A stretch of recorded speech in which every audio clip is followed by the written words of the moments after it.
कुछ रिपोर्ट्स के मुताबिक डॉक्टर आफिया के शौहर अमजद अमेरिका की तरफ से की गई साजिश में मुलव्विस थे।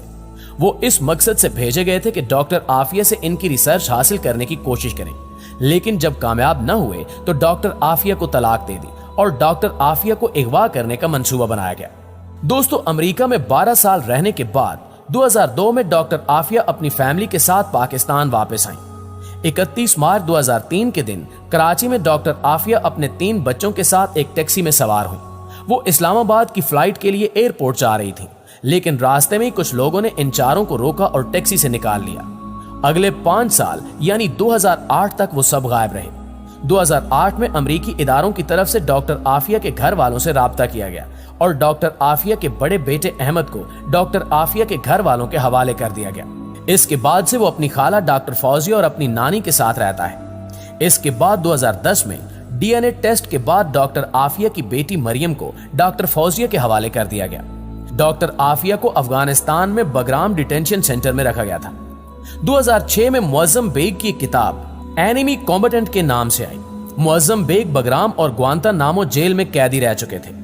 उन्होंने अपनी किताब में यह जिक्र किया कि बगराम जेल में इन्हें एक औरत की इंतहाई दर्दनाक चीखें सुनाई देती थी। वहां एक औरत कैदी नंबर 605 और the grey lady of Bagram के नाम से मशहूर हो गई थी। कुछ लोगों ने यह ख्याल किया कि हो सकता है कि वो डॉक्टर आफिया ही हो, लेकिन ये बात यकीन के साथ नहीं कही जा सकती थी। 2008 में डॉक्टर आफिया को कैद से रिहा किया गया और इनके पास एक बच्चे को लेकर गए, जिसके बारे में कहा कि यह आपका बेटा अहमद है। वहां से आफिया और इसके बच्चे को कत्ल करने का मंसूबा बनाया गया।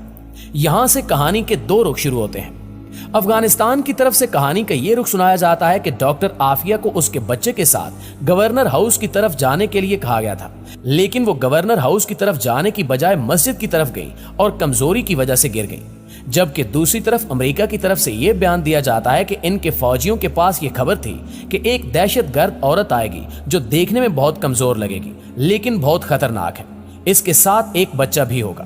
हुक्म दिया गया था कि जैसे ही उस औरत को देखो फौरन उसे कत्ल कर दो। तो उन्होंने इनको देखते ही शूट कर दिया और कत्ल कर दिया गया। ये एक झूठी खबर थी जो यकीनन इनके घर वालों और पाकिस्तानी कौम के लिए बहुत तकलीफ दे रही। डॉक्टर आफिया पर इल्जाम लगाया गया कि इन्होंने अमेरिका के फौजी अफसरों पर कातिलाना हमला करने की कोशिश की है, जबकि ऐनी शाहिदीन के मुताबिक आफिया इतनी कमजोर हालत में थी कि मस्जिद की दीवार के करीब गिर गई थी। दोस्तों, सवाल यह है कि इस हालत में इन्होंने फौजी अफसरों पर हमला कैसे किया। यकीनन ये एक बहुत बड़ा और झूठा इल्जाम था जो डॉक्टर आफिया पर लगाया गया था। 2010 में अमेरिकी अदालत में समाअत हुई और डॉक्टर आफिया को कोर्ट में पेश किया गया। उनके दांत टूटे हुए थे, बाजुओं पर जख्म थे और जंजीरों में जकड़ा गया था। वहां इनके भाई भी मौजूद थे, लेकिन इन्हें डॉक्टर आफिया से मिलने की इजाजत भी नहीं दी गई। इस पेशी के दौरान तमाम सबूत डॉक्टर आफिया के हक में थे। मेडिकल रिपोर्ट्स गवाह थी कि इन पर किस कदर तशद्दुद किया गया, लेकिन इस सब के बावजूद डॉक्टर आफिया को 86 साल की कैद की सजा सुना दी गई।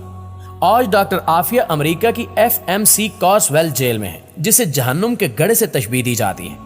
ये जेल बाहर की दुनिया से मुकम्मल तौर पर कटी हुई है। वहां इन पर जिस्मानी तशद्दुद, जिनसी ज्यादती और हर तरह का जुल्म किया जाता है। इनके लिए भेजे गए खत भी वापस कर दिए जाते हैं। डॉक्टर आफिया की बहन डॉक्टर फौजिया डॉक्टर आफिया की रिहाई के लिए मुसलसल कोशिश करती रही। हाल ही में डॉक्टर फौजिया और सेंटर मुश्ताक अहमद डॉक्टर आफिया से मुलाकात के लिए अमेरिका रवाना हुए। डॉक्टर आफिया के अगवा के 20 साल बाद इनकी बहन इनसे मिलने गई तो इनसे हाथ मिलाने और गले मिलने की इजाजत भी नहीं थी।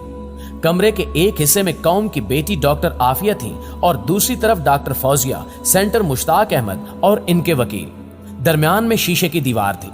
अल्लाह ताला डॉक्टर आफिया की रिहाई और वतन वापसी के लिए की जाने वाली कोशिशों को कामयाब करे और हमें अपने अजीम लोगों की कदर करने वाला बना दे। आमीन।